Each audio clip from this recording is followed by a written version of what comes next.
Eu vou trazer aqui para vocês a entrevista coletiva do técnico Tite após essa vitória do Flamengo em cima do Botafogo, 1-0, com gol de Léo Pereira no finalzinho da partida, mas tem muita coisa ainda para acertar nesse Flamengo.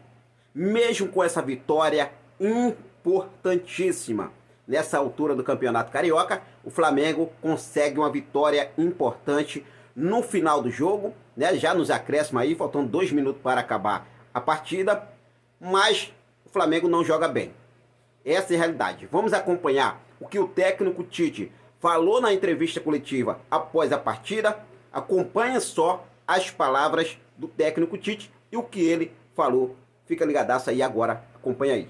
De falar sobre esse contexto todo eu não tenho condições de palavra. Só do jogo eu tenho. Uma equipe que ela teve domínio e controle no segundo tempo, total, que fez jus e mereceu vencer, que no primeiro tempo ainda teve alguns momentos do Botafogo, pela qualidade que tem, pela transição que tem, pela boa equipe, pelo bom técnico que tem, na jogada de velocidade, de puxada de contra-ataque, mesmo assim neutralizada. Persistência, resiliência, vai até o final, são palavras muito fáceis de dizer. É muito difícil fazer isso em campo. A equipe teve um nível de concentração muito alto, com a entrada de atletas que proporcionaram, inclusive, nesse aspecto, a vitória. Boa noite, Tite. Boa noite, Kleber. Fred Gomes, do GE. Tite, queria te perguntar em relação à acomodação de De La Cruz e Arrascaeta no mesmo time. Você já conseguiu encontrar assim, o posicionamento ideal, a química ideal para os dois ali? Parece que o De La Cruz um pouco ali pela direita, às vezes ele não entrega tudo, assim, não aparece naquela condição de finalização, que ele tem uma excelente finalização. Dá para conseguir, talvez, reposicioná-lo de uma forma que ele seja mais produtivo? Obrigado, boa noite. Sim, com o tempo, e tu me cobra. Guarda essa pergunta que tu vai me fazer de novo e nós vamos considerar isso assim, porque requer tempo de entrosamento, inclusive dos 4 homens no meio campo, com um jogador de profundidade pelo lado, que normalmente é o lateral. Guarda essa e a gente vai voltar a conversar. Ô Tite, aqui Sérgio Lobo. Queria que você falasse da fase aí do Léo Pereira, que no domingo, né, ele teve, por 2 momentos, na verdade, um foi extraordinário, a bola do primeiro tempo, onde ele lê todo o momento, desde quando parte o cruzamento do Piton e quando ele percebe que o atacante do Vasco ia ganhar a jogada do Varela, e ele se posiciona para salvar o gol, também depois no segundo tempo, e hoje, né, que foi fundamental, ele foi para o ataque e fez o gol da vitória do Flamengo. Queria que você falasse desse momento dele, que está super especial. Talvez o Kleber possa falar que tem trabalhado bastante, ele e o César, na parte defensiva. O Léo é um menino que terminou muito bem o ano com a gente, nos 12 jogos anteriores, foi um dos jogadores com um nível alto, né? E começou também bem o ano, né? É um jovem, tem muita qualidade nos posicionamentos defensivos, nas coberturas, e também muita qualidade nos momentos ofensivos do jogo, com construção, com bola longa, bola diagonal, com bons passes, né? E hoje teve a felicidade do cabeceio. Ele ataca muito primeiro pau nos escanteios, né? E agora, hoje fez um gol no segundo, então pode aparecer em qualquer lado, né? E isso é importante para ele, a gente fica feliz pelo jogo que ele fez passado, defensivo perfeito, e hoje, embora não tenha salvado em nenhum momento, também fez um grande jogo. Nosso processo defensivo hoje foi muito bem. Acho que o Botafogo teve uma finalização ou 2 no gol, se eu não estou enganado, né? E tem margem de crescimento. Isso é importante no atleta. Ele não bateu o topo. Ele tem margem de crescimento. Tite, boa noite aqui, Raíza Simplício da Gol Brasil. Na resposta que você deu para o Fred, você falou a questão do lateral, né, indo mais para frente, na linha de fundo. Não me parece muito a característica do Varela, me parece mais a do Wesley. Queria entender a mudança, se foi por alguma questão tática ou se o Varela teve algum tipo de problema. E você comentou também das entradas que contribuíram hoje para a vitória do Flamengo. Você já pensa em fazer alguma mudança, algum ajuste, algum teste na equipe no próximo jogo? Teste não. Jogadores desse nível, poxa. Eu vou repetir, eu tenho um carinho muito grande por ele, pelo lado humano, por todos eles. Eu, como técnico, tenho que escolher. Mas eu tenho um carinho por eles, porque eu sei do trabalho atrás do pano, aquilo que por vezes vocês não veem, eu vejo. E eu não me engano. E também não fico fazendo, botando panos quentes por uma situação, nem aproveitando de resultado positivo para definir isso. Falo porque sinto. E tenho que escolher, cara. Mas eu tenho por eles um respeito muito grande. E coloquei, antes de começar o jogo, quando eles foram fazer o aquecimento, eu coloquei isso a eles. E coloquei que a preparação deles ia ser fundamental para entrar no jogo e ser decisivo. Não porque eu sou adivinha, porque o futebol ele é assim. Porque o futebol te traz isso. Esse conjunto todo da obra, do lado direito, o Varela dá quando a jogada de combinação e que dá o time para passar. O Wesley, ele não precisa nem de time, ele precisa só o lançamento longo também já dá infiltração. As duas pode. Mas o Varela não teve problema, foi? Teve problema sim. Já estava determinado a substituição dele, do Nico também. Gente, nós jogamos 2 clássicos início de temporada em 4 dias. Isso, a exigência física e mental, ela é muito forte. Ela é muito grande. Então já estava dele e do Nico, já estava determinada 2 substituições que nós já tínhamos prontas para fazer no segundo tempo. Oi, Tite, tudo bem? Aqui em cima. Boa noite, Kleber. Boa noite, Tite. Boa noite. Parabéns pela vitória. Na última coletiva, eu ouvi vocês falando algumas vezes sobre a questão do terço final do gramado. Eu queria aprofundar um pouquinho mais essa parte ofensiva. Que porcentagem tem da questão técnica coletiva e de que porcentagem essa melhora tem da questão individual dos atletas? A gente acompanhou muitos treinos seus na seleção, eu lembro que você falava muito terço final, a liberdade do jogador, a criatividade do atleta. É mais individual ou é mais coletivo? Se permite uma questão sobre a bola aérea. Foi um recurso pontual para esse jogo, dado uma fragilidade que o Botafogo vem tendo nas últimas partidas, ou é uma estratégia que o time pode adotar para a sequência da temporada? O primeiro, fala da bola parada. Fala. Ou das outras. A questão da bola parada a gente tem trabalhado bastante, né? E analisando os adversários, a gente entende o que usar e em que momento usar.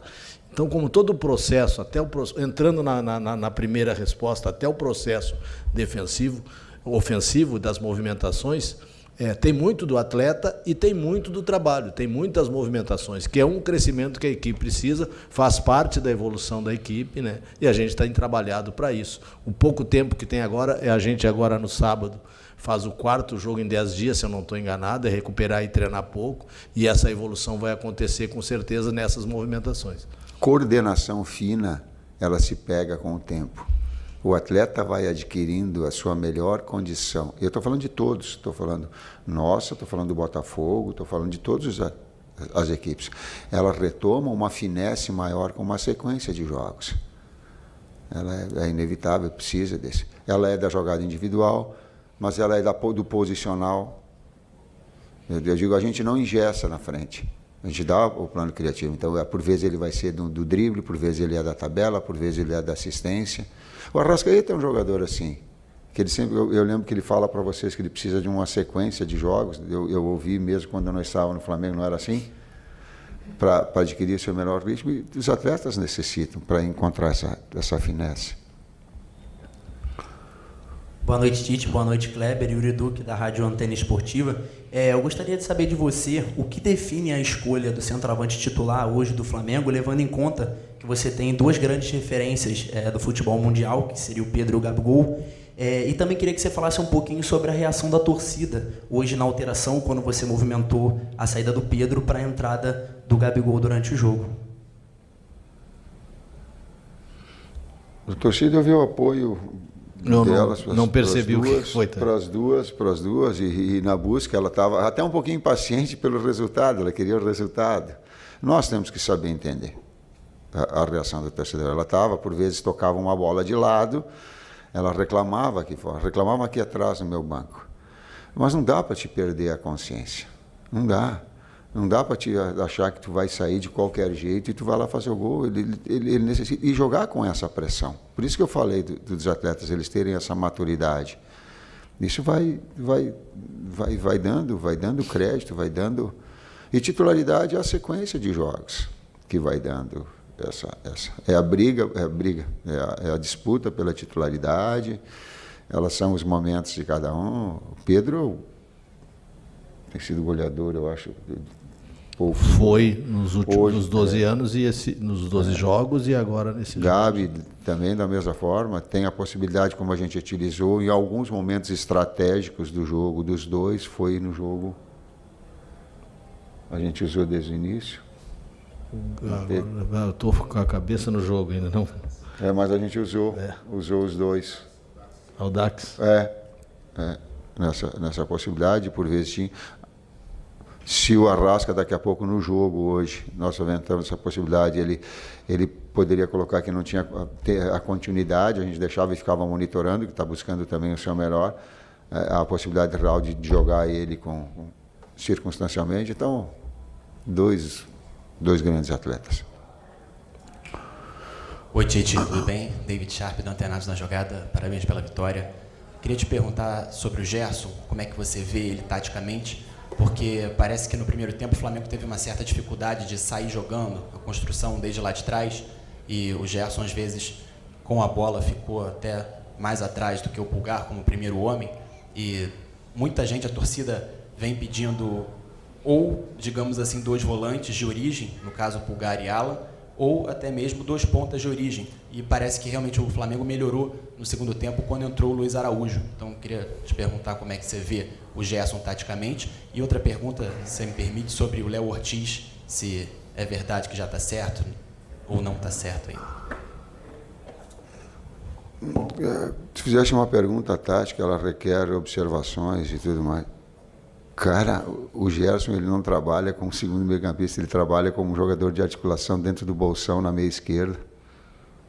Se tu olhar, por exemplo, o lance que o Cebolinha faz o cruzamento no final do primeiro tempo, ele é acionado na meia esquerda. Por quê? Porque a nossa fase ofensiva ela é de um primeiro meio-campista, e ele avança para ser um articulador, um criador. No segundo tempo, se tu pegar um outro lance, vou te dar um outro lance para ser exemplo, só no plano das ideias, mas não. Há um cruzamento da direita e ele ataca no canal central, ele ia fazer o gol. E eu já estou levantando, porque era um posicionamento. E o Luiz Henrique ganhou o cabeceio. Se tu pegar esses 2 exemplos, eles mostram bastante o que é o posicionamento do Gerson, não como segundo meio-campista, como um jogador com liberdade criativa. Essa é a ideia. Do Léo. Fala tu. Não sei. Sabe alguma coisa? Eu não sei. Jogo fora. Olha lá. Bragantino. Boa noite, Tite. Léo José, do Coluna do Fla. Tenho 2 perguntas, uma em questão ofensiva, outra na defesa. Ofensivamente, o Flamengo hoje ele passou mais de 60 minutos sem conseguir fazer uma finalização a gol contra o Botafogo. Foram 3 chutes a gol, uma nos 15 iniciais e outros 2 nos 15 finais. A pergunta é, essa falta de finalização a gol durante boa parte do tempo, a que você atribui essa falta seria falta de pontaria, falta de articulação? E já aproveitando na questão de articulação, aí mudando para o setor defensivo, uma outra pergunta.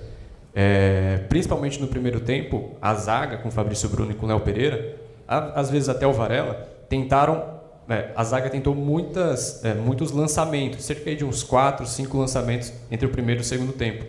Esse lançamento direto da zaga para o ataque é uma orientação sua ou é uma liberdade que você dá para os zagueiros? 2 questões. Primeiro, vou começar pela última parte. O Botafogo vem num 4-1-4-1, mudou agora o seu jeito nos últimos jogos, né? Baixando, não pressionou alto. reduziu bastante os nossos espaços ofensivos, né? E, em algum momento, essa ânsia de querer criar alguma situação faz com que o jogador dê uma bola longa, né? Não encontre esse bolsão do meio, esse espaço que tem, e tudo isso entra dentro daquela finesse que a gente falou. Não a finesse do atleta. Se a linha defensiva do adversário ela encurta o campo, ela te dá espaço atrás. Aí tu tem essa possibilidade também. Desculpa. E não dentro dessa finesse é a finesse das movimentações, da gente poder desenvolver com calma isso, com paciência isso, e trabalhando boas bolas que teve, eu acho que foi uma para o Gerson, no primeiro tempo, uma bola longa atrás da defesa. A defesa, quando saía um pouquinho, dava esse espaço e a gente tentava. Por ter errado algumas bolas, parece que a gente também precipita, mas com calma, a gente tem trabalhado, tem orientado. Amanhã olha o jogo novamente, prepara o treinamento, vai ajeitando para que as coisas saiam da melhor maneira possível. O Botafogo defendeu muito bem nesse jogo também. E para não ser um jogo imaginário, senão a gente fica jogando no área, que dá para fazer um jogo imaginário. Eu pego um lance. O lance que o Arrascaeta finalizou no jogo contra o Vasco foi uma bola cavada nas costas do sistema defensivo adversário, esse zagueiro com construção, numa infiltração do Gerson, tem uma bola para o Varela de retorno, ele faz o cruzamento e o Arrascaeta, parecido quase com o gol contra o Palmeiras. Então, por vezes, tu utiliza. Só não vale uma coisa, aí eu vou contrapor. Não vale pegar 15 minutos de um lado e 15 minutos do outro, juntar duas coisas e não olhar, por exemplo, que todo segundo tempo nós estamos 8, 9, e eles estarão aí, não vale. Aí o número fica só fatiado, né? Vamos pegar o conjunto da obra. Última da coletiva. Tite, boa noite, Kleber. Tite, na coletiva, após o jogo contra o Vasco, você bateu muito na tecla de buscar a evolução da equipe coletivamente, né, mesmo que paulatina, mas sempre focar numa evolução da equipe. Então eu queria te perguntar se você observa uma evolução desde a estreia da temporada contra o Audax até o jogo de hoje, ou então uma evolução a curto prazo em relação ao jogo contra o Vasco para esse jogo. Marcos Martins, do canal da QSRN. Manteve a consistência, manteve um nível de concentração que é muito difícil, né, com as pressões e com a necessidade do resultado, que a gente sabe que a grandeza do Flamengo ela requer, eu sei disso, eu sou muito claro. Não pense que eu não sei que se não ganhar, eu não estarei técnico do Flamengo, eu sei muito bem disso. Né, mas sei também que existe um processo para que aconteça as coisas, para essa evolução acontecer. E ela teve, a primeira bola do jogo ela foi representativa. Vocês lembram a primeira bola? Lembram, né? Ela dá e o Pedro já finaliza de média distância, abriu, ele varou para gol. Então ela busca ela está buscando, ela está trabalhando nesse sentido. E nessa sequência de 2 clássicos, 2 adversários fortes, 2 adversários que defenderam bem, a gente teve dificuldades ofensivas nesses 2 jogos, mas mesmo assim criou mais que os adversários. Teve a vitória nesse, mereceu a vitória no outro, podia ter acontecido, né? Vou dar mais um dado. Vamos seguir trabalhando para isso. Eu acho que foi vocês da imprensa que me alertaram, uma crônica, uma crítica colocada e que a gente tem que observar e entender. Diz que o Flamengo ano passado perdeu muito. Talvez desde 2015 ele não tinha perdido tanto jogo assim, é isso, né? E aí eu coloquei para os atletas, eu digo, pai, é legal, nós de 12 do ano passado a gente ganhar 7, pô, legal. Agora perder 4 é muito para Flamengo. Que eu estou falando do meu trabalho só. Que tá, é muito. Não dá para perder 4 de 12. Não. Tu tem que ter um equilíbrio um pouco maior. Tem que vencer sim, mas tem que perder menos. Isso é uma equipe equilibrada. Obrigado.